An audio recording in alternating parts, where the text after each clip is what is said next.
Hi,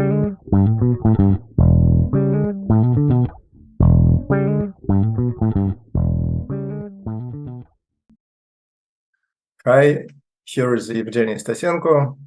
I'm going to speak about origins of modern art today. When we speak about history of art, we often have in mind the picture of evolution.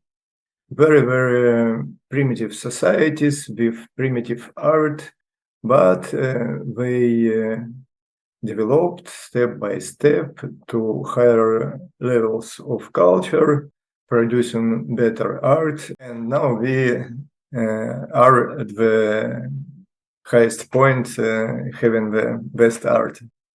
It could be true if all the societies were the same.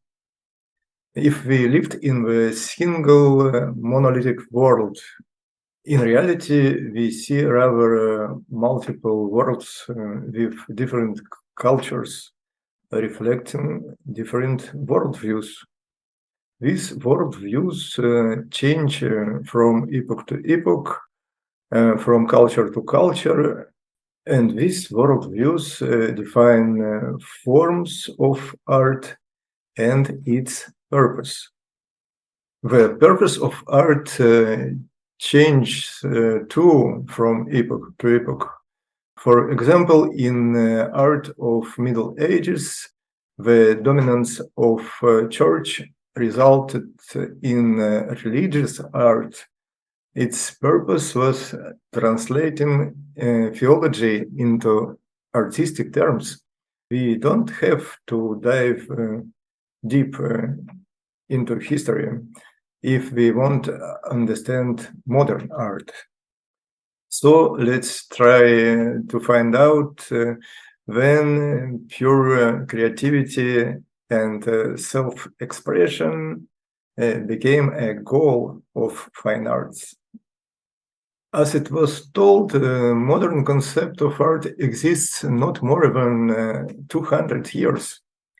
Some art historians place the origins of modern art in the late 18th century, others in the mid 19th century.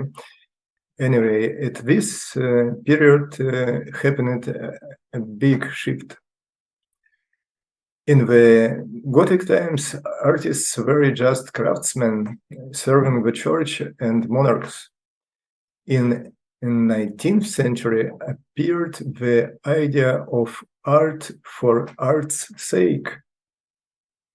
The artist's views and visions were highly appreciated, and the art was supported by urban middle and upper class.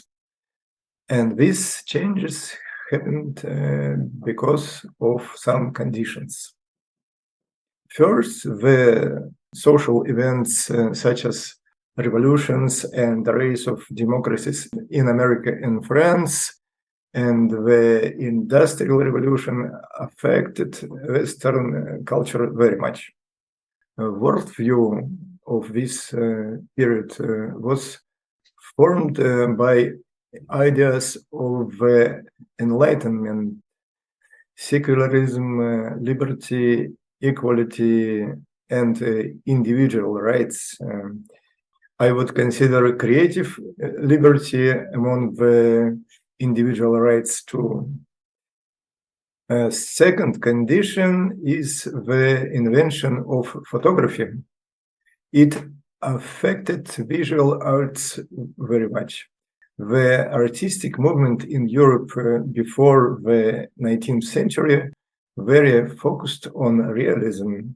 Since photography could depict the world more precise than painting, the focus of painters changed from representing reality to depicting impressions and emotions. So photography can be seen as a strong drive for the reinvention of painting in the 19th and 20th century. And the third condition People, goods, ideas, and information could travel between countries and continents with a speed unknown before. And it resulted in international influences and exchanges in art too. Modern art, by the end of 19th century, extended beyond the Europe, uniting many countries and societies in one international culture space. And by the 20th century, important and influential artists were emerging everywhere around the globe. Geography and nationality became insignificant. It is the unique phenomenon in art's history. So the Enlightenment worldview with creative liberty, the invention of photography, which provoked a reinvention of painting, international influences and exchanges stimulated by easiness of communication, were the conditions that gave birth to modern art as we know it nowadays. Very many different artistic movements since then, but all of them came together under one umbrella. They are united by the idea of pure creativity and self-expression as a goal of art making. Art defines its values by its own rules, and it is a great and precious achievement of our time. But it is a separate topic. So I'll finish off now. Hope to see you again. Subscribe, watch videos, give likes, and I'll be happy to read your comments. Have a good time. Bye-bye.